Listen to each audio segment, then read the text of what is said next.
हरे कृष्ण। आप सभी भक्तजनों का स्वागत है आज के सत्र में। हम पढ़ेंगे आज श्रीमद् भागवत महापुराण अध्याय 10 द्वारका के लिए श्री कृष्ण का प्रस्थान, उसका श्लोक संख्या 22 और उससे आगे देखने और समझने का प्रयास करेंगे। उससे पहले हम सत्र का शुभारंभ श्री मंगलाचरण के साथ करेंगे। ओम अज्ञानतिमिरान्धस्य ज्ञानांजन शलाकया चक्षुरुन्मीलितं येन तस्मै श्री गुरुवे नमः।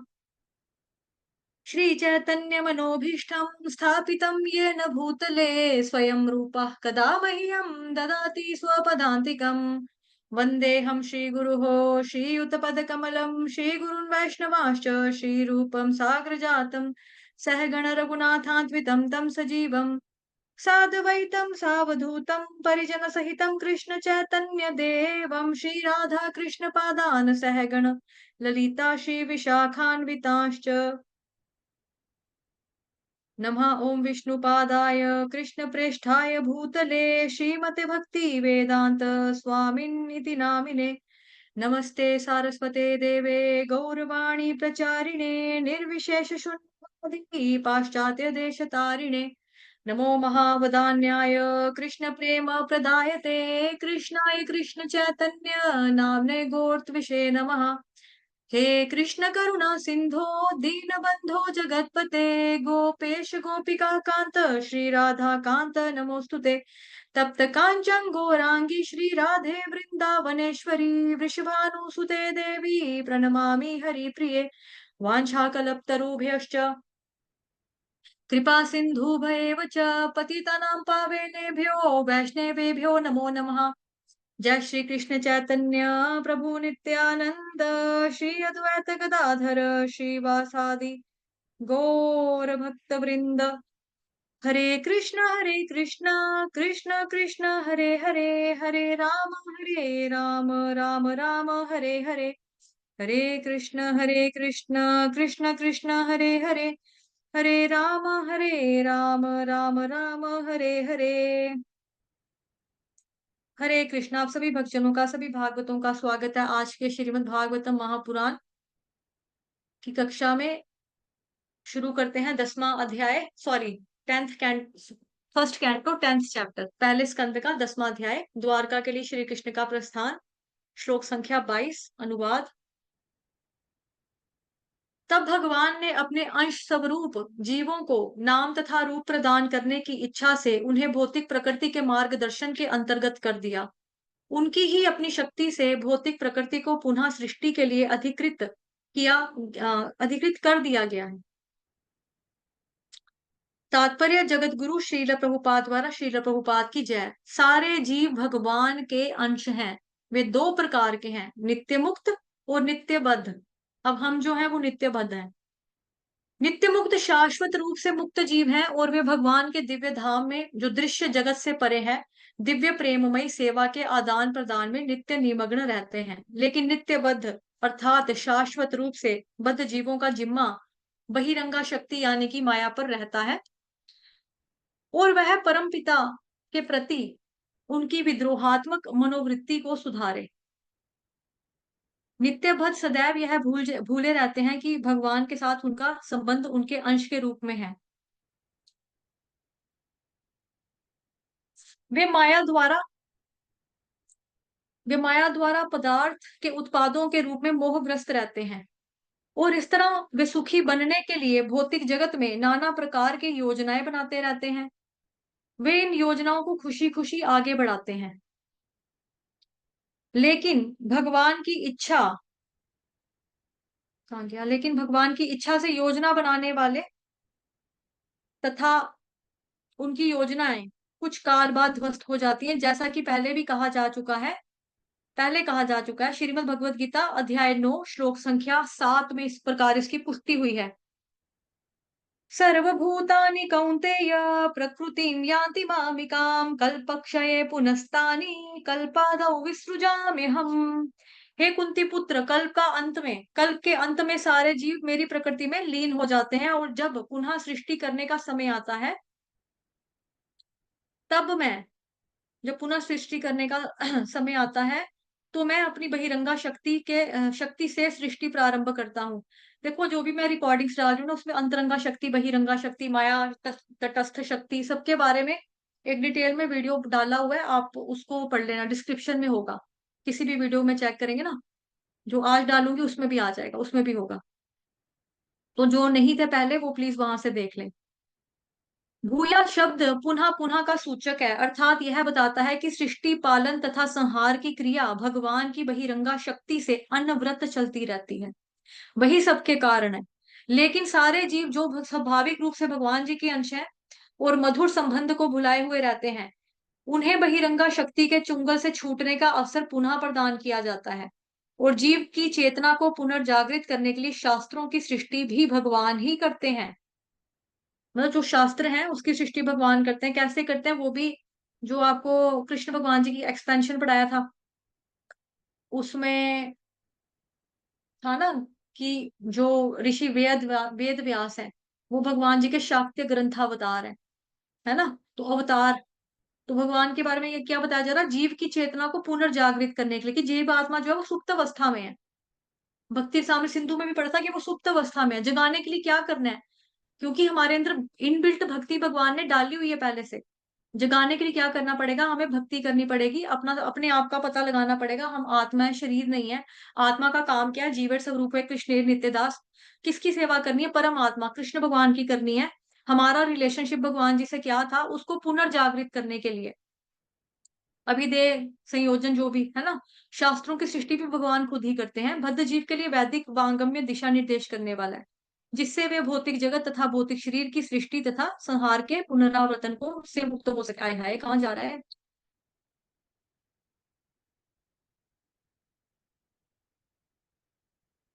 मुक्त हो सके। भगवत गीता में भगवान कहते हैं, यह उत्पन्न हुआ जगत तथा भौतिक शक्ति मेरे वश में है। प्रकृति के प्रभाव से वे स्वतः बार बार उत्पन्न होते हैं और यह सब मेरी बहिरंगा शक्ति के माध्यम से किया जाता है।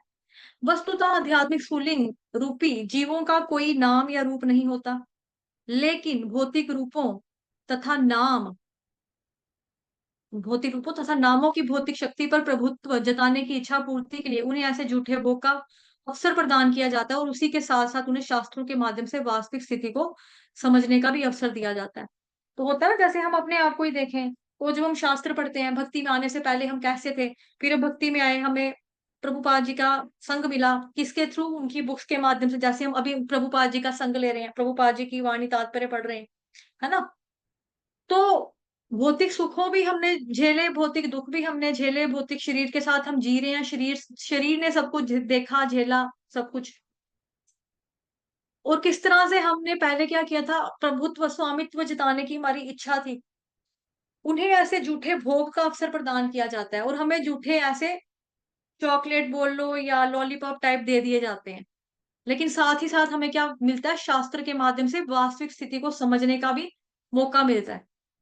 मूर्ख तथा भुलक्कड़ जीव सदैव झूठे रूप तथा झूठे नामों में व्यस्त रहता है। आधुनिक राष्ट्रवाद ऐसे झूठे नामों तथा झूठे रूपों की चरम परिणति है। मनुष्य झूठे नाम और मिथ्या रूप के पीछे पागल बने रहते हैं। किन्हीं परिस्थितियों में प्राप्त शरीर के रूप को वास्तविक मान लिया जाता है, और इस प्रकार से प्राप्त नाम भी अनेक वादों के नाम पर शक्ति का दुरुपयोग करने में बद्ध जीवों को मोहित करता है।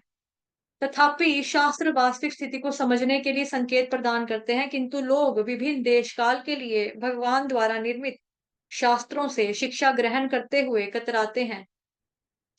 उदाहरणार्थ, श्रीमद् भगवत गीता प्रत्येक मानव के लिए पथ प्रदर्शिका है, लेकिन भौतिक शक्ति के जादू से वे भगवत गीता द्वारा बताई गई जीवन शैली को नहीं अपनाते, जिसने,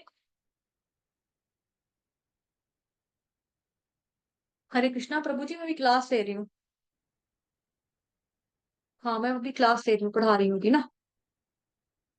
जी, ओके, हरे कृष्ण। लेकिन भौतिक शक्ति के जादू से वे भगवत गीता द्वारा बताई गई जीवन शैली को नहीं मानते। जिसने भगवत गीता के सिद्धांतों को पूरी तरह से समझ लिया है, उसके लिए श्रीमद् भागवतम स्नातकोत्तर अध्ययन का विषय है। दुर्भाग्यवश लोगों में उसके लिए रुचि नहीं है, अतः वे माया के चुंगल में फंसकर बार बार जन्म मृत्यु के चक्र में आते हैं। तो भगवत गीता में भगवान श्री कृष्ण ने पूरा, भगवान की वाणी है, भगवान के उपदेश है, सारा कुछ बता दिया। लेकिन हम लोग क्या करते हैं, भगवत गीता में जो जिस तरह से हमें जिंदगी जीनी चाहिए, है ना, ये लाइफ कैसे जीनी है उसका मैनुअल बुक है बेसिकली। किस तरह से जिंदगी जीने चाहिए हमको, जीवन शैली कैसी होनी चाहिए, हम उसको फॉलो नहीं करते, अपनाते नहीं है। और बताया जा रहा है जिसने भगवत गीता के जो उपदेश है, सिद्धांत है, प्रिंसिपल्स है, उसको पूरे तरीके से समझ लिया, उसके लिए क्या है, श्रीमद् भागवतम स्नातकोत्तर अध्ययन का विषय है। तो भगवत गीता को क्या बोला जाता है कि एक बेसिक है, ग्रेजुएशन वाला। भागवतम महापुराण को बोला जाता है पोस्ट ग्रेजुएशन का कोर्स है ये। तो दुर्भाग्यवश लोग क्या करते हैं, उनके लिए रुचि नहीं है, उस लोगों को इंटरेस्ट नहीं है। अब इंटरेस्ट ना होने की वजह से क्या होता है कि वो बार बार जन्म मृत्यु के चक्कर में फंसते हैं। 84 लाख योनियां, पुनरअपि जन्म पुनरअपि मरणम, उसमें आते हैं। श्लोक संख्या 23 अनुवाद। ये वे ही पूर्ण पुरुषोत्तम भगवान है जिनके दिव्य रूप का अनुभव बड़े बड़े भक्तों द्वारा किया जाता है, जिन्होंने सुदृढ़ भक्ति द्वारा तथा जीवन एवं इंद्रियों पर पूर्ण संयम द्वारा भौतिक चेतना से पूर्ण रूप से विशुद्ध हो चुके हैं, तथा अस्तित्व को विमल बनाने का यही एकमात्र मार्ग है। तात्पर्य जगत गुरु श्रील प्रभुपाद द्वारा श्रील प्रभुपाद की जय। जैसा कि श्रीमद् भगवत गीता में कहा गया है, भगवान केवल भक्तिमय सेवा के द्वारा अपने वास्तविक रूप में जाने जा सकते हैं। भक्ति योग अध्याय जो है 12वां चैप्टर। तो भगवान जी ने सभी में थोड़ा थोड़ा भक्ति के बारे में बताया ही है, चाहे वो सांख्य योग हो, चाहे वो ज्ञान योग हो, चाहे वो ध्यान योग हो, है ना, कुछ भी हो, उसमें भक्ति के बारे में बताया ही है। क्योंकि जगह जगह प्रभुपाद जी तात्पर्य में दिखते हैं कि हरे कृष्ण महामंत्र का जप, भगवान जी को प्रसाद भोग लगाओ, सॉरी, भगवान जी को भोग लगाओ और प्रसाद खाओ, है ना, भगवान जी की साकार रूप की पूजा करो, अर्च विग्रह की सेवा करो। तो ये सारा का सारा प्रोसेस बेसिकली भक्ति योग का है। तो भगवत गीता में क्या बता दिया, भगवान ने खुद बोल दिया कि भक्ति में सेवा के द्वारा ही अपने वास्तविक रूप में जाने जा सकते हैं। अतएव यहाँ पर बताया गया कि केवल महान भगवत भक्त जो कठिन भक्ति में सेवा द्वारा मन के सारे भौतिक मैल को धो सकते हैं, वे ही भगवान को यथारूप अनुभव कर सकते हैं। जितेंद्रिय का अर्थ है कि इंद्रियों पर जिसने इंद्रियों को जीत लिया हो, है ना, इंद्रियों पर पूरा नियंत्रण रखने वाला। इंद्रियां शरीर का सक्रिय अंग है। सक्रिय अंग मतलब एक्टिव पार्ट है, एक्टिव अंग है। बिकॉज जो भी हमारी इच्छाएं होती हैं उसको हम इंद्रियों के माध्यम से ही तो फुलफिल करते हैं। जो मन है, मन कुछ चाहत रखेगा कि मेरा ये करने का मन है, मेरा ये देखने का मन है, मेरा ये सूंघने का मन है, मेरा ये खाने का मन है, मेरा यहाँ जाने का मन है, मेरा उसको देखने का मन है। तो इंद्रियां, इंद्रियों के थ्रू ही मन अपना काम करवाता है ना।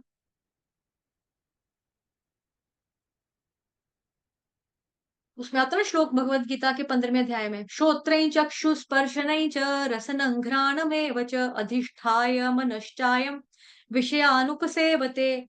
कि उसमें बताते हैं कि ये जो आपका जितनी भी आपकी इंद्रियां है ना, 5 इंद्रियां, 5 इंद्रियों, छठी इंद्रिया आ गई मन, और मन जो है इनका उस्ताद है, बॉस है। बॉस बॉस क्या करता है, ऑर्डर करता है, ये करो वो करो, वो करके लाओ वो करके लाओ, अरेंज करो, जैसे मर्जी जहां से मर्जी ला कर दो, मुझे नहीं पता। तो इंद्रियां जो होती हैं वो फिर बॉस की मनोकामनाओं को पूर्ण करने में लग जाते हैं। तो मन बेसिकली क्या है, इन सबका बॉस है। तो इंद्रियां बेसिकली क्या है, शरीर की सक्रिय अंग है, एक्टिव अंग है, एक्टिव पार्ट्स हैं इंद्रियां हमारी। आंख, नाक, कान, है ना, हाथ, पांव, इनके कार्यों को रोक पाना संभव नहीं है। अब कोई बोले कि आंखों से देखो मत, तो कैसे हो सकता है। हम कोई कलयुग के प्राणी हैं, हम कोई द्वापर युग की गांधारी तो नहीं है कि जिसका पति नहीं देख सकता हम भी आंखों पे पट्टी बांध लें। या फिर हम गांधी जी के 3 बंदर भी नहीं है, बुरा मत देखो, बुरा मत बोलो, बुरा मत सुनो। हम बुरा भी देखते हैं, अच्छा भी देखते हैं, गंदा भी देखते हैं, मंदा भी देखते हैं, सब कुछ करते हैं, अच्छा बुरा गंदा सब कुछ। तो हमारे कार्यों को, इंद्रियों के कार्यों को रोक पाना तो संभव नहीं है। तो हमें क्या करना चाहिए, हमें इंद्रियों को भगवान जी की सेवा में लगा देना चाहिए। इंद्रियों को निष्क्रिय बनाने के लिए योग के कृत्रिम साधन सर्वथा निष्फल सिद्ध हुए हैं। कि जैसे जो योगी होते हैं, योगी कौन से वाले, जो अष्टांग योगी, मतलब कि इस तरह के योगी जो होते हैं, वो क्या करते हैं, ध्यान योगी, अष्टांग योगी, ये लोग क्या करते हैं कि इंद्रियों के ऊपर जब इनका संयम नहीं होता है, तो ये क्या करते हैं कि फटाफट संन्यास दे देते हैं। ठीक है, जैसे मतलब जो परमाणिक में नहीं है, जो परंपरा में नहीं है, परमाणिक संप्रदाय नहीं है, उनके पास कोई भी व्यक्ति चला जाएगा कि भाई मैं तंग हूँ, मेरे को संन्यास लेना, मैंने घर नहीं जाना, मैं आप लोगों के साथ ही रहूंगा, वो कहेंगे हाँ ठीक है कोई बात नहीं। अब वो जो बंदा आया है उनके पास, जो व्यक्ति आया है, वो क्या एक्सपीरियंस करके आया, ज़माने भर के, दुनिया भर के कड़वे एक्सपीरियंस को।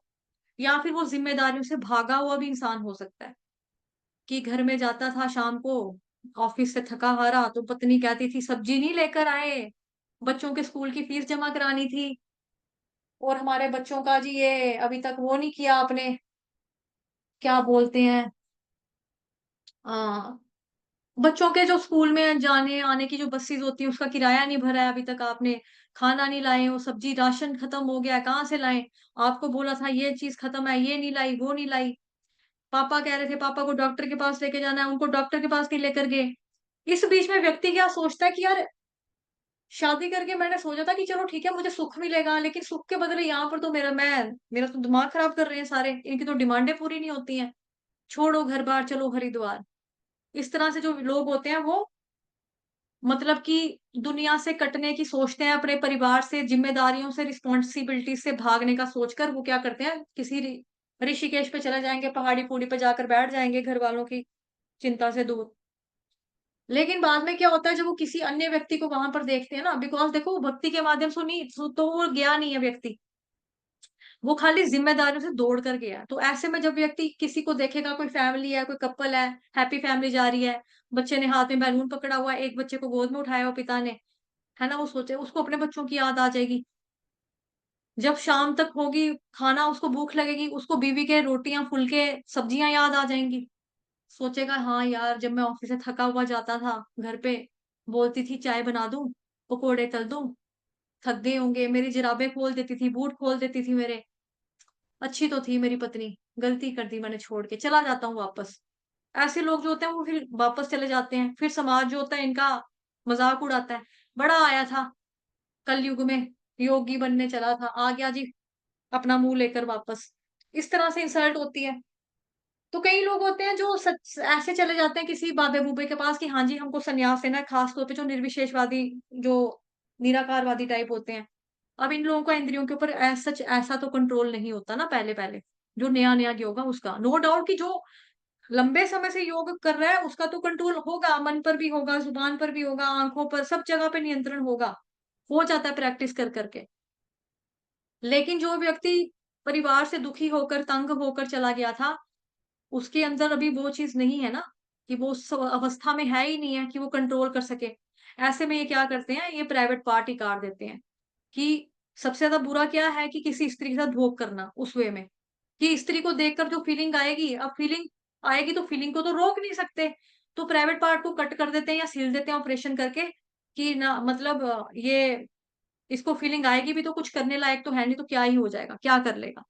तो इस तरह से लोग जो हैं वो कर देते हैं। एक बार इस्कॉन टेम्पल में आ गया था ऐसा मतलब एक व्यक्ति, मैंने सुना है हिज ग्रेस अमोघलीला प्रभु जी के लेक्चर में ये, उन्हीं के मुखवाणी से, उन्हीं के मुखबिंदार से सुना था मैंने ये, कि वो कह रहे थे ऐसे-ऐसे करके एक हमारे पास आ गया था जो पहले उनके पास चला गया था सन्यासी बने, तो उसने पूरी कथा सुनाई अपनी कि भई मेरे साथ ये हो गया, मेरा ऑपरेशन कर दिया, उसने दिखाया, ये हो गया।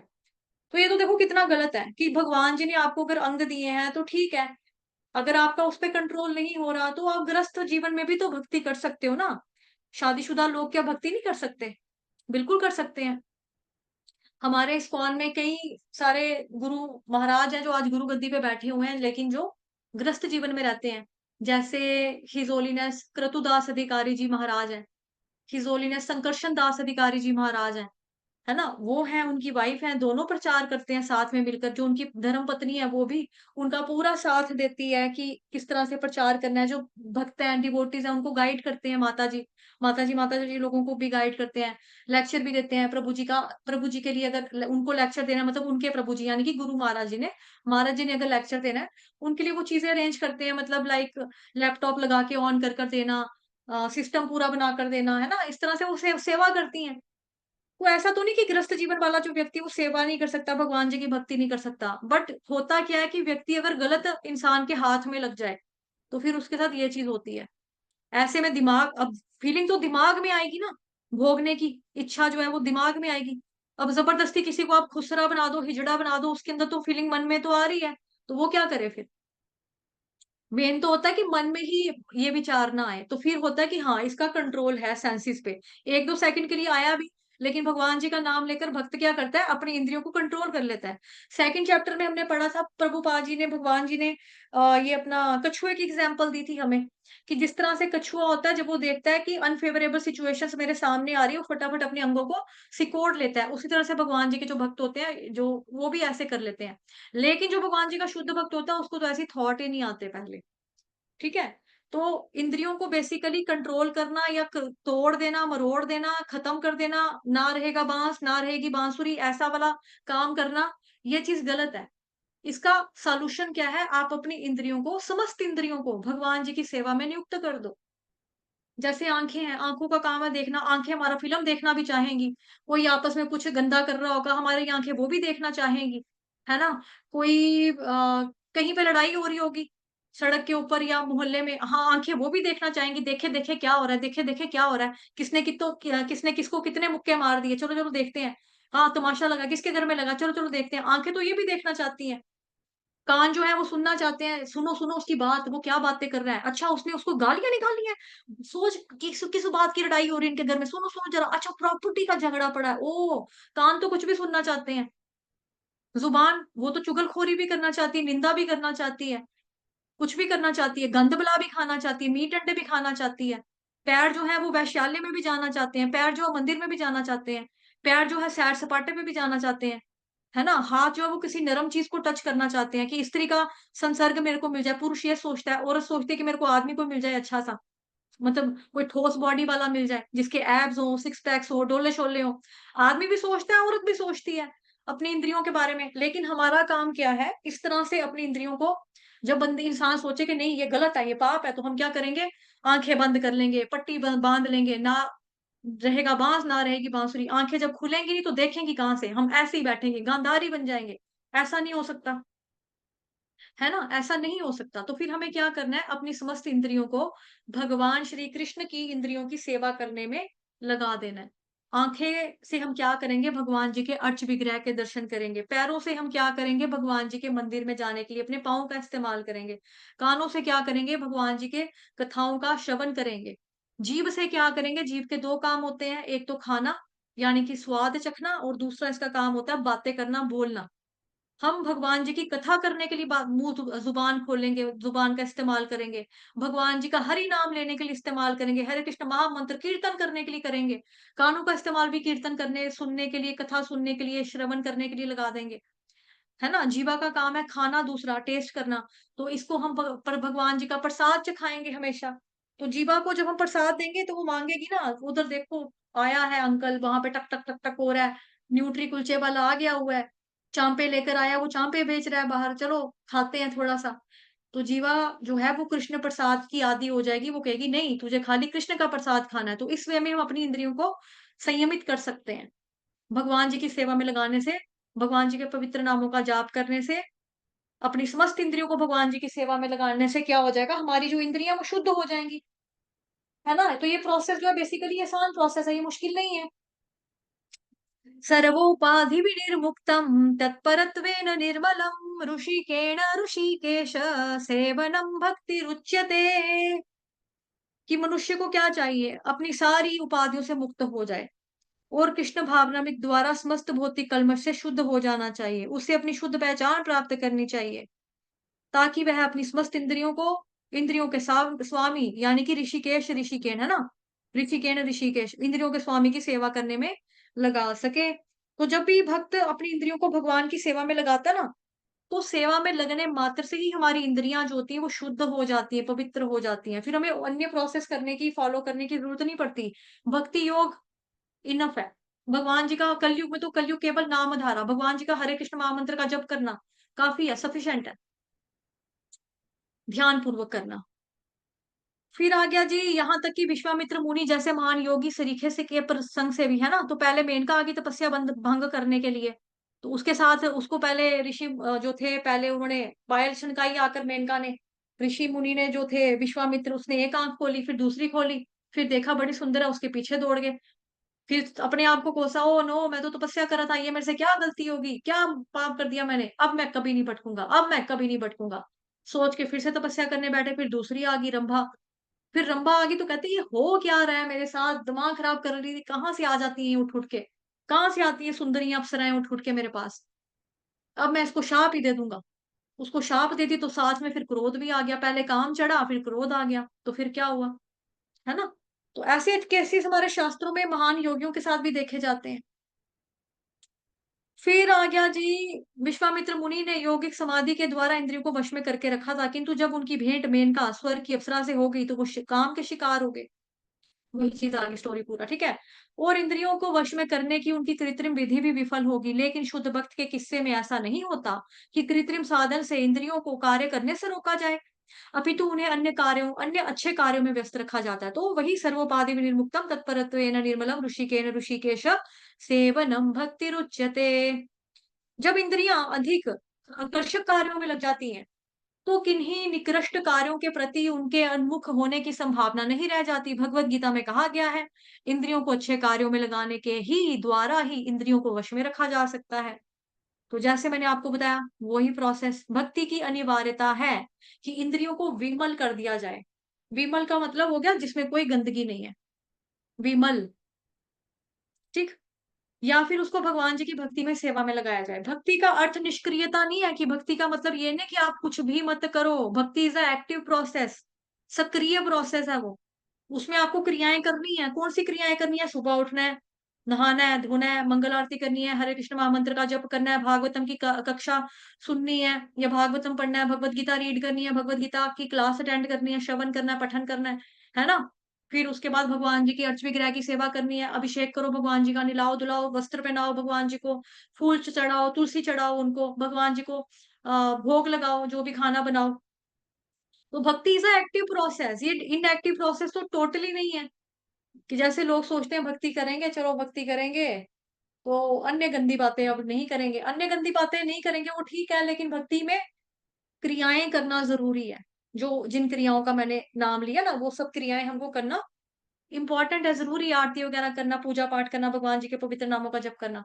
भगवान की सेवा में जो कुछ भी किया जाता है वह उनकी भौतिक प्रकृति से तुरंत ही पवित्र हो जाता है।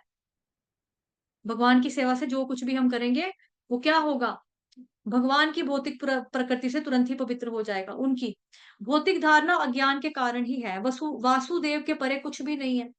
ग्रहणशील इंद्रियों के दीर्घकालीन अभ्यास से ही विद्वान के हृदय में धीरे धीरे वासुदेव अनुभूति जागृत होती है, लेकिन वासुदेव ही सब कुछ है। वासुदेव सर्वमिति समहात्मा सुदुर्लभ, है ना। भगवत गीता का श्लोक प्रभुपाद जी का फेवरेट श्लोक, मैंने बहुत बार बताया है कि व्यक्ति को ये समझना जो होता है इसमें थोड़ी मुश्किल हो जाती है बेसिकली ना।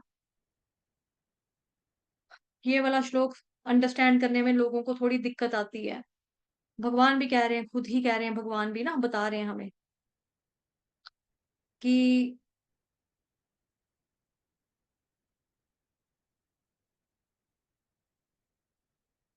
भाई ये जो ऐसे जो महात्मा होते हैं वो मुश्किल से ही, मतलब लगता है कोई मेरी तरफ 100 में से, पहले लाखों करोड़ों में से एक, सहस्त्र कुछ इस तरह से आता है श्लोक में ना पूरा, कि भाई इतना इतने से इतना, ये वो तो मुश्किल से ही होता है ऐसा इंसान जो भगवान जी का भक्त होता है, भगवान की भक्ति करता है।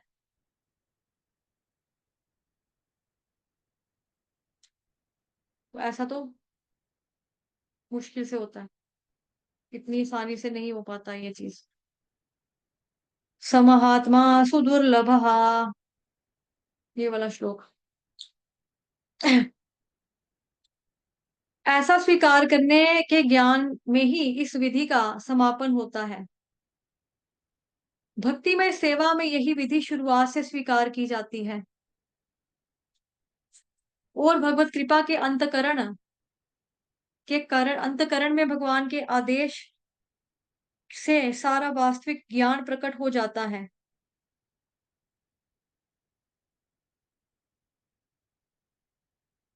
फिर है जी, अतएव भक्तिमय सेवा द्वारा इंद्रियों को वश में करना एकमात्र सरलतम साधन है। तो अन्य किसी विधि की तरफ जाना, वो चीज जो है वो ठीक नहीं है, मुश्किल है वो ऐसी चीज करनी। 7वें अध्याय का जो श्लोक है ना आपका, 11वें नंबर, 11वें का नहीं, 19 नंबर का श्लोक है। वो प्रभुपाद जी का फेवरेट श्लोक है और बहुत बार प्रभुपाद जी अपने लेक्चर्स में उसको कोट किया करते थे। बहुनाम जन्मनामन्ते ज्ञानवान मां प्रपद्यते वासुदेव सर्वमिति स महात्मा सुदुर्लभः। कि अनेक जन्म जन्मांतर के बाद, बहु नाम का मतलब अनेक अनेक, बहु नाम जन्म नामन्ते, बहुत जन्मों के बाद जिसे सचमुच ज्ञान होता है ना, सारा वास्तविक ज्ञान प्रकट होता है, जिसे सचमुच ज्ञान होता है, ऐसा स्वीकार करने से, करने के ज्ञान की विधि का समापन होता है। ठीक। और क्या था यहाँ पे, लेकिन वासुदेव ही सब कुछ है, वासुदेव ही सब कुछ है, ये स्वीकार करने की ज्ञान में इस विधि का समापन होता है। कि बहुनाम जन्म नामन्ते ज्ञानवान माम प्रपद्यते, अनेक जन्म जन्मांतरों के बाद जिसको सचमुच में ज्ञान होता है, वासुदेव सर्वमिति स महात्मा सु दुर्लभा, वो मुझको समस्त कारणों का कारण जानकर मेरी शरण में आता है, ऐसा महात्मा अत्यंत दुर्लभ होता है। तो ये मुश्किल है, रेयरली होता है, काफी रेयरली होता है। अब जैसे हम लोग भी है ना, हम लोग को भी पता तो लग गया भगवान का, लेकिन फिर भी हमें भी अभी पता नहीं कितने जन्म लग जाएंगे, क्योंकि पूर्ण रूप से समर्पण नहीं है, अनन्य भाव अभी तक नहीं आया, या फिर मंत्र जो हम करते हैं उसके ऊपर भी आस्था नहीं है, श्रद्धा हमारी अभी कच्ची है, कोमल है, गुरु के ऊपर श्रद्धा नहीं है प्रॉपर हमारी हुई हुई, शास्त्र के ऊपर हमारी श्रद्धा नहीं है। भगवान कह रहे हैं, ये पक्का भगवान नहीं कहा था क्या, ये गुरु महाराज ने समझाया, ये गुरु महाराज जो समझा रहे हैं ठीक समझा रहे होंगे क्या, इस तरह के डाउट्स, है ना, कुछ भी। तो इससे हमें काफी बहु जन्म जन्म मतलब काफी समय, काफी जन्म लग जाएंगे। तो इसीलिए हमारे लिए आसान तरीका क्या है, अपनी इंद्रियों को भगवान जी की सेवा में लगाना, उससे हमारी इंद्रियां कंट्रोल में आ जाएंगी, और ये इंद्रियों को कंट्रोल करने का एकमात्र इजी प्रोसेस है। श्लोक संख्या 24 अनुवाद। हे सखियो, यहाँ पर भी भगवान है, जिनकी आकर्षक तथा गोपनीय लीलाओं का वर्णन बड़े बड़े भक्तों द्वारा वैदिक साहित्य के गुह्यतम अंशों में हुआ है, वे ही भौतिक जगत की सृष्टि करने वाले, पालने वाले तथा संहार करने वाले हैं, फिर भी वे उनसे अप्रभावित रहते हैं।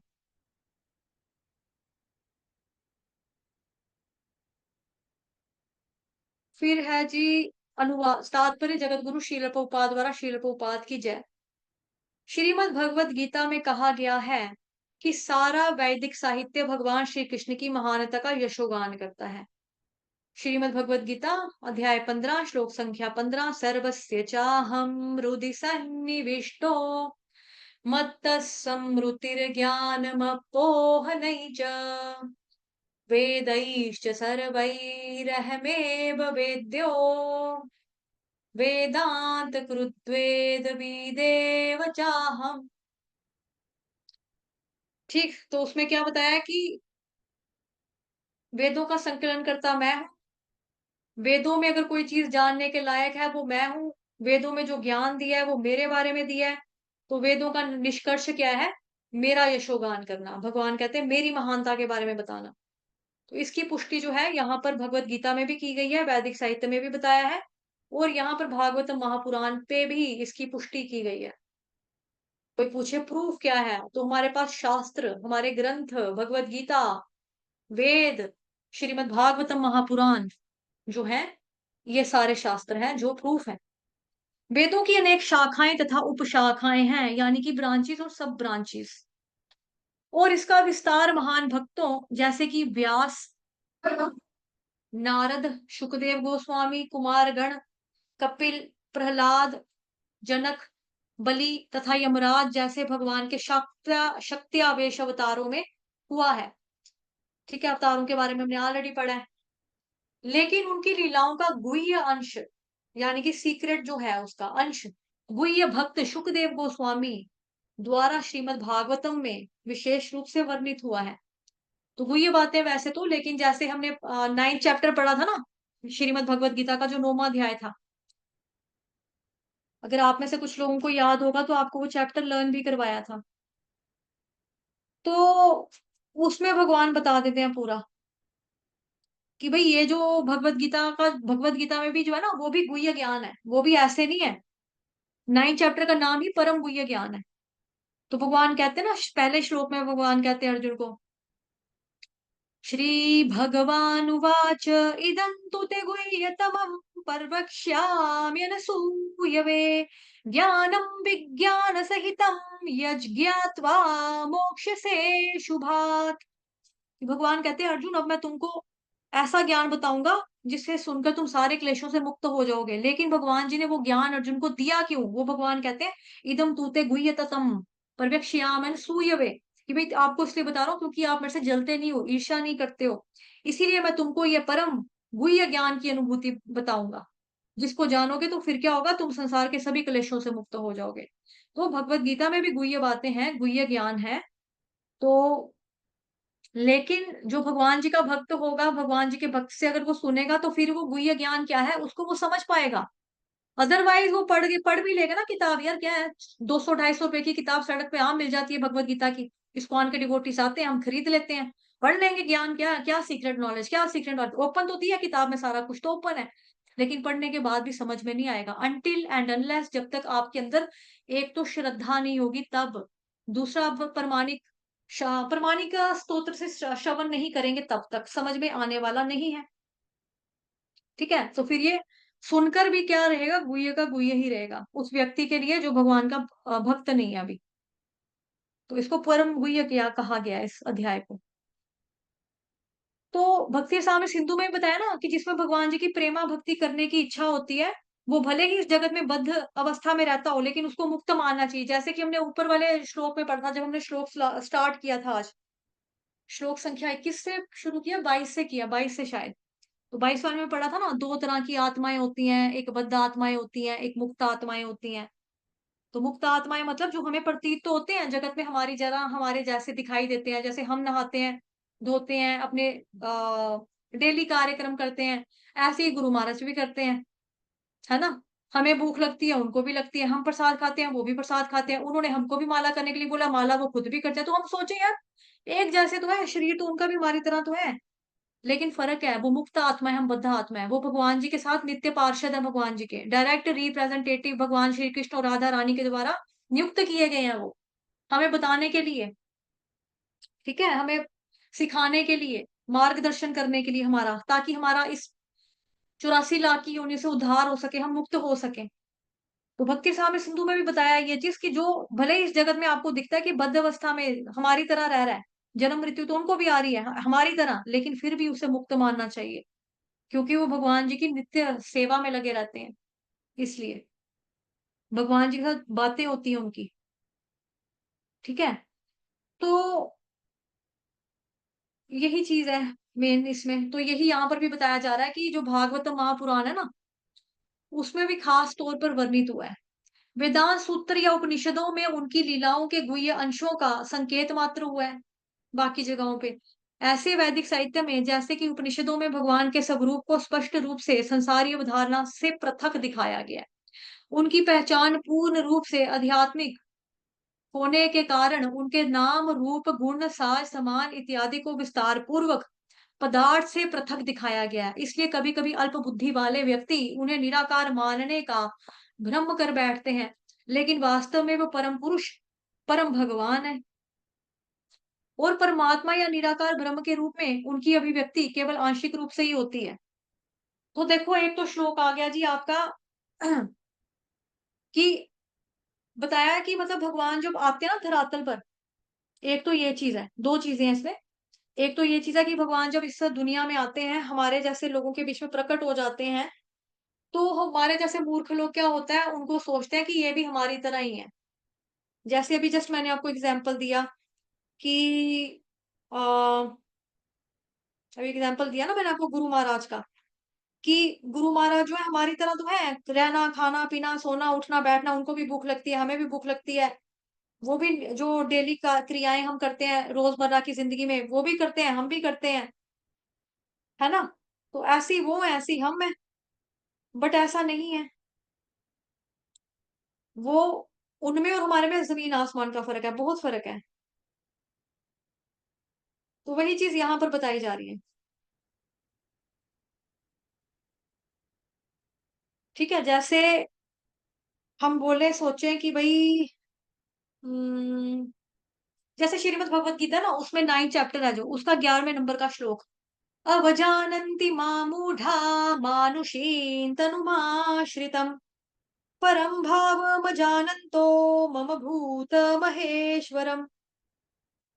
तो भगवान कहते हैं, जब भी मैं मनुष्य के रूप में अवतरित होता हूँ तो मूर्ख लोग मेरा उपहास करते हैं, वो मुझ परमेश्वर के दिव्य स्वभाव को नहीं जानते। ठीक है, एक तो ये हो गया। दूसरा हो गया कि कुछ लोग जो होते हैं भगवान जी को क्या बोलते हैं कि भाई ये भगवान जी जो है वो क्या बोलते हैं, निराकार है, निर्गुण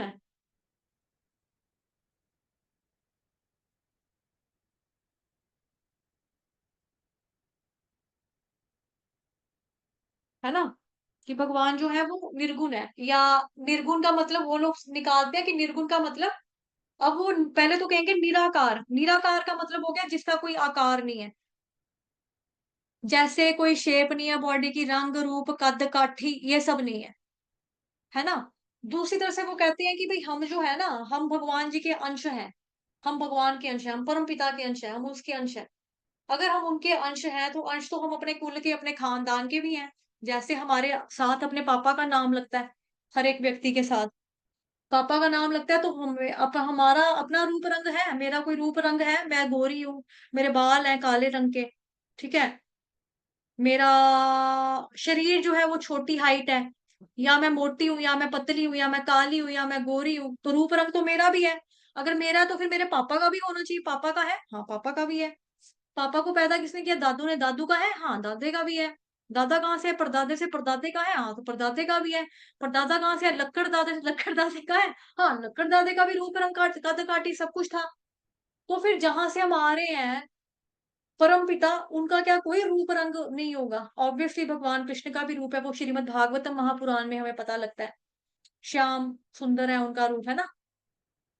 और पीताम्बर वस्त्र पहनते हैं, मोर का मुकुट, पंख, मोर मुकुट पंख धारण करते हैं, गले में वैजंती माला पहनते हैं, हाथ में उनके बांसुरी होती है। अगर भगवान कृष्ण की चीज है बांसुरी, है ना, उनका इंस्ट्रूमेंट है बांसुरी बजाना, तो उनका मुंह है, मुंह से फूंक मारते हैं तभी तो बांसुरी में फूंक जाकर धुन निकलती है ना, ऐसे कैसे निकल जाएगी, ऐसे तो नहीं होगा ना पॉसिबल। तो लोग जो है वो इस तरह से भी करते हैं। और दूसरा मतलब वो निकालते हैं, निराकार तो हुआ, निर्गुण, निर्गुण का मतलब होता है उनके अंदर कोई गुण नहीं है, कोई क्वालिटी नहीं है, तो शर्म आनी चाहिए। अगर उसी व्यक्ति को, यानी कि जो भगवान जी की भक्ति कर रहा है निराकार के माध्यम से कर रहा है, वो बोल रहा है कि भगवान जी का कोई आकार नहीं है, उनके अंदर कोई गुण नहीं है, कोई क्वालिटी ही नहीं है। अगर कोई क्वालिटी नहीं है तो आपके अंदर भी फिर कोई योग्यता नहीं होनी चाहिए, योग्यता वाइज फिर आप भी जीरो होने चाहिए, तो उनको 1 मिनट में गुस्सा आ जाएगा, क्यों, मैं कैसे अयोग्य हूँ, कैसे बोल दिया आप लोगों ने मेरे को कि मैं अयोग्य हूँ इस चीज के, क्या मैं पढ़ा लिखा नहीं हूँ, क्या मेरे को बात करना नहीं आती, क्या मेरे को समाज में उठना बैठना नहीं आता, क्या मेरे को ये नहीं पता सही क्या है गलत क्या है, क्या मेरे अंदर बुद्धि नहीं है, आपने कैसे कह दिया मैं, मेरे अंदर अयोग्यता है। तो अपने लिए बड़ा उनको लगेगा। तो ऐसे ही अगर हम पीछे पीछे जाएं, आपके पापा के अंदर योग्यता थी, हाँ उनके अंदर भी कोई टैलेंट था, उसके अंदर भी हुनर था, दादे के अंदर भी, परदादे के अंदर भी, लक्कड़ दादे के अंदर भी, तो परम पिता के अंदर क्या कोई क्वालिटी नहीं होगी, वो तो गुणों की खान है, सारे गुण ही उनसे निकल रहे हैं, सर्व कारण कारणम।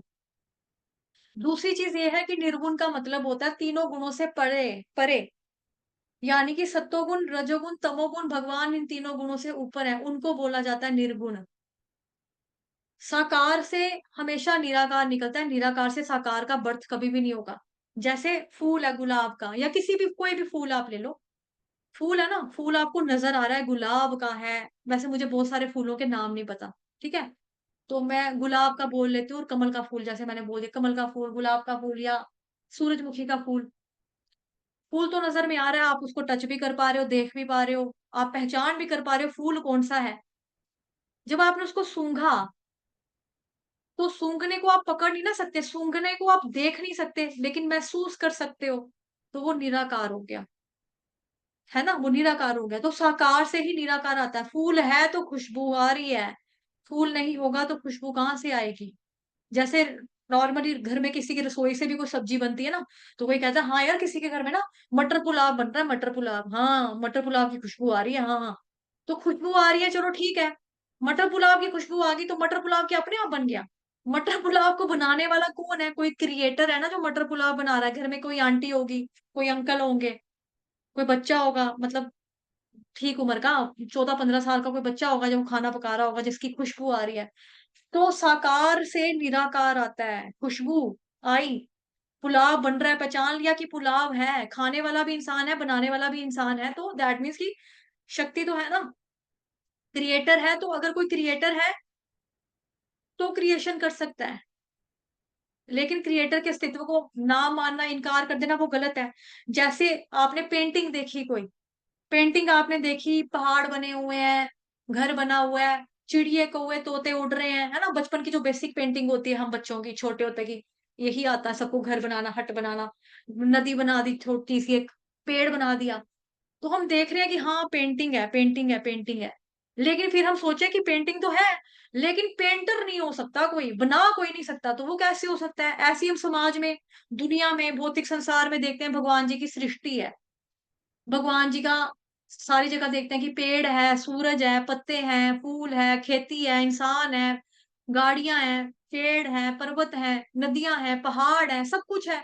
हम बोले हाँ यार, पहाड़ तो है, पेड़ तो है, पापा तो है, मम्मी तो है, अनाज तो है, खेत तो है, फ्रूट तो है, मैंगो तो मिल रहे हैं, लेकिन भगवान नहीं है। मतलब क्रिएशन को मान लिया, लेकिन क्रिएटर का अस्तित्व नकार देना, तो ये मूर्खता नहीं है तो और क्या है ना? तो ऐसा नहीं होता है। तो अल्प बुद्धि वाले व्यक्ति बेसिकली जो निराकार मानने का भ्रम कर बैठते हैं। अब वो निराकार क्यों मानते हैं? जो दिखता नहीं है वो होता नहीं है। वो कहेंगे आप मेरे को देख पा रहे हो ना? हाँ मैं देख पा रही हूँ आपको, मैं हूं तभी तो आप मुझे देख पा रहे हो। आप मुझे छू कर दिखाओ, देखो मेरी नाक पकड़ के देखो, मेरे गाल पे टच करो। टच कर सकते हो ना? हाँ मैं टचेबल हूं ना? हाँ। भगवान को टच कर सकते हो? भगवान दिखाई दे रहे हैं? नहीं ना। तो बस, जो होता है वो दिखाई देता है, जो नहीं होता है वो नहीं दिखता है। ऐसे लोगों को बोलना चाहिए आपके पास दिमाग है? वो कहेंगे हाँ है। कहना बुद्धि निकाल के दिखाओ अपनी, दिमाग निकाल के बताओ। वो कहेगा क्या मतलब है आपका, सिर फाड़ू क्या अपना मैं? सिर को चीर फाड़ के दिखाऊं आपको अपनी बुद्धि और दिमाग? ये कैसे पॉसिबल है? ऐसे ही है ये, कि बुद्धि भी दिखाई नहीं देती, लेकिन है ना, मन बुद्धि अहंकार दिखाई नहीं दे रहा, लेकिन है ना। ऐसे ही भगवान दिखाई नहीं दे रहे, लेकिन उनका अस्तित्व कण कण में मौजूद है। विष्णु भगवान, गर्भोदक्षाय विष्णु, कारोदक्षाय विष्णु, क्षीरोदक्षाय विष्णु, महाविष्णु, श्री कृष्ण भगवान, पूर्ण पुरुषोत्तम भगवान श्री कृष्ण, नरसिंह भगवान। उसके लिए भी तो भगवान जी ने ये सॉरी, दैत्य ने यही बोला था ना, राक्षस हिरण्यकशिपु ने, कहाँ है भगवान? क्या इस खंबे में है? क्या यहाँ है? क्या तुम्हारा भगवान खंबे में भी है तो सामने क्यों नहीं आता? फिर निकल के आगे भगवान सामने, नरसिंह अवतार हो गया, फिर टैंटर फिस हो गई। ठीक, तो बेसिकली निराकार लोग जो हैं ये मूर्ख लोग हैं, अल्प बुद्धि वाले। इनके पास दिमाग तो है, बुद्धि तो है, लेकिन कम है। दूसरी चीज ये भी है कि जो श्रीमद् भागवतम महापुराण है, उसका बहुत इंपॉर्टेंट श्लोक है, जो मैंने आपको पहले भी बोला था लर्न करने के लिए। पहले स्कंद का दूसरे अध्याय का 11वें नंबर का श्लोक है वो। वदन्ति तत्त्वविदस्तत्त्वं यज्ञानमव्ययम् ब्रह्मेति परमात्मेति भगवानीति शब्द्यते। कि भाई परम सत्य को जानने के तीन तरीके हैं। तीन तरीके कौन कौन से हैं? कुछ लोग जो है भगवान जी को जानते हैं ब्रह्म के नाम से। ब्रह्म यानी कि भगवान जी का जो आध्यात्मिक प्रकाश है, उनकी जो आध्यात्मिक प्रकाश है उसके द्वारा जानते हैं। परमात्मेति यानी कि परमात्मा के रूप में भगवान जी को जानने वाले, कि भगवान परमात्मा के रूप में हमारे हृदय में वास करते हैं। तीसरे होते हैं भगवान इति, भगवान इति भगवान के रूप में, मतलब पूर्ण पुरुषोत्तम भगवान के रूप में जानने वाले। इसकी जो वो है ना एग्जाम्पल शास्त्रों में, और प्रभुपाद जी जो हमें देते हैं, वो देते हैं सूरज की उपमा देते हैं। एक तो बहुत कॉमन, कि सूरज है, कुछ लोग सूरज की धूप को मानते हैं, कुछ लोग सोचेंगे किरणें हैं खाली, कुछ कहेंगे गर्माहट है, कुछ कहेंगे नहीं सूरज का एक लोक भी है, कुछ कहेंगे सूरज के लोक में सूरज स्वयं सूरज देवता भी हैं, है ना? तो वो पूरी डीप स्टडी होगी, डीप स्टडी हो गई ऐसे। या फिर दूसरा एग्जाम्पल आता है ट्रेन का, कि किसी व्यक्ति के गांव में ट्रेन पहली बार आनी थी पटरी के ऊपर, तो उनके जो गांव के सरपंच सरपंच वगैरह होते हैं, उन्होंने अपने गांव के तीन लड़कों को, जो इंटेलिजेंट लोग थे, उनको उन्होंने सिलेक्ट किया। कि भाई पटरी के ऊपर ट्रेन आने वाली है, पहली बार ट्रेन ने हमारे गांव में आना है, तो हमारा पूरा गांव अगर उठकर चला जाएगा देखने के कि ट्रेन क्या चीज है, क्या चीज है, ये ना हो कि दुर्घटना हो जाए, कोई प्रॉब्लम हो जाए, तो आप तीनों लोग जाओ और जाकर देखो कि ट्रेन कैसी होती है। उसने बोला ठीक है हम जाते हैं। अब तीनों जाकर खड़े हो गए। जैसी ही ट्रेन आई, ट्रेन आने से पहले एक सायरन बजता ना, क्या बोलते हैं उसको, कुग्गू, विसल विसल कहते हैं ना, सीटी बजी ट्रेन की। छुक, छुक, छुक, छुक, छुक। पहला वाला व्यक्ति दौड़ गया, मैंने पता लगा लिया है ट्रेन क्या है, गांव में चला गया सीधा। गांव वालों को जाके इकट्ठा करके बता रहा है, मैंने पता लगा लिया है, मुझे लग गया है पता ट्रेन क्या चीज होती है। हाँ हाँ बताओ बताओ जल्दी से, क्या चीज होती है ट्रेन। अरे कुछ नहीं है, जोर से आवाज मारती है, छुक छुक छुक छुक छुक छुक छुक छुक। ऐसे करते करते ना काला सा धुआं धुआं छोड़ रहा था कुछ, तो धुएं में वैसे भी कुछ दिखाई तो देता नहीं है, तो धुआं धुआं दिख रहा था, तो यही होती है ट्रेन। वो कहता है ठीक है। दूसरा व्यक्ति वहां पर खड़ा रहता है। दूसरा व्यक्ति देखता है कि ट्रेन है, तो ट्रेन के साथ कुछ डिब्बे भी लगे हुए हैं, इंजन है तो इंजन के पीछे पीछे डिब्बे भी लगे हुए हैं, तो ट्रेन लंबी चीज है, कुछ छोटा सा एक इंजन ही नहीं होता। वो दौड़ गया फिर गांव में इतना देखकर, मैंने देख लिया है, पता लगा लिया है ट्रेन क्या। हाँ तू सुना, तूने क्या देखा है। मैंने देखा भाई ट्रेन का इंजन होता है, सीटी पहले मारती है, धुआं निकालती है, फिर डब्बे लगे होते हैं पीछे, लोहे के होते हैं, कुछ पहिए होते हैं लगे हुए, तो ऐसे करके ट्रेन चलती है। अच्छा ठीक है। वो भी, ये नॉलेज तो ठीक है, उसने जो बताया गलत नहीं बताया दोनों व्यक्तियों ने, लेकिन इनकम्प्लीट नॉलेज है ना, प्रॉपर वे में कहाँ थी है। क्या ट्रेन में खाली डब्बा होता है, इंजन होता है, सीटी बजती है बस, धुआं निकलता है बस, और कुछ नहीं होता। तीसरा जो इंसान था वो थोड़ा ज्यादा इंटेलिजेंट था, वो व्यक्ति वहीं पर खड़ा रहा, और उससे पूरी ट्रेन जब तक नहीं ना गई वो वहीं पर खड़ा रहा, और पूरी ट्रेन को उसने अच्छे से देखा, जज किया पूरा अच्छे से। उसने देखा, फिर वापस आता है गांव को बताता है, मैंने देखा ट्रेन थी, इंजन था, धुआं था, सीटी बजी पहले, फिर उसके पीछे एक डब्बा, दो डब्बे, तीन डब्बे, ऐसे करते करते अन्य डिब्बे थे, बहुत सारे अनेक डिब्बे थे उसके पीछे। फिर क्या था उसके अंदर, तो लोग भी बैठे हुए देखे मैंने। हैं, लोग देखे, पहले वाले ने तो नहीं बताया हमें लोग देखे। अच्छा लोग बैठे हुए थे, हाँ। क्या कर रहे थे, कोई मोबाइल चला रहा था, कोई अपना लैपटॉप पे काम कर रहा था, कुछ लोग रोटी खा रहे थे, कुछ सो रहे थे, कुछ बातें कर रहे थे।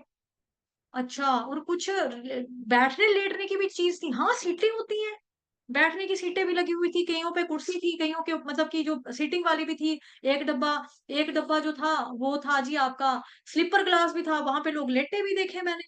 ये तो पहले ही दौड़ कर आगे, इनको पता ही नहीं है। तो ऐसे ही होता है, परमात्मेति शब्देति भगवानिति, कि ब्रह्मेति, ब्रह्मेति परमात्मेति शब्द, ये भगवानिति शब्द थे, कि कुछ लोग जो है परमात्मा के रूप में, वो इनकम्प्लीट नॉलेज है, थोड़ा सा ज्ञान है, जो थोड़े से और लेवल हाई है जिसका, परमात्मा के रूप में भगवान को जानते हैं। जिनका और हाईएस्ट लेवल है, जो कंप्लीट नॉलेज रखते हैं, वो है भगवान जी के भक्त, यानी कि भगवान जी को साकार रूप में, सगुण रूप में उनकी भक्ति करने वाले, वो साकार रूप में मानते हैं, वो इंटेलिजेंट लोग हैं। ठीक है, तो आज के लिए इतना ही रखेंगे। कल हम पढ़ेंगे श्लोक संख्या 25, और उससे आगे देखने और समझने का प्रयास करेंगे। वाञ्छाकल्पतरुभ्यश्च कृपा सिन्धुभयेव च पतितनां पावनेभ्यो वैष्णवेभ्यो नमो नमः। अनंत कोटि वैष्णव वृंद की जय। जगत गुरु शील प्रभुपाद की जय। श्री कृष्ण चंद्र भगवान की जय। ग्रंथराज श्रीमद् भागवतम महापुराण की जय। आप सभी भक्तों की जय। धन्यवाद।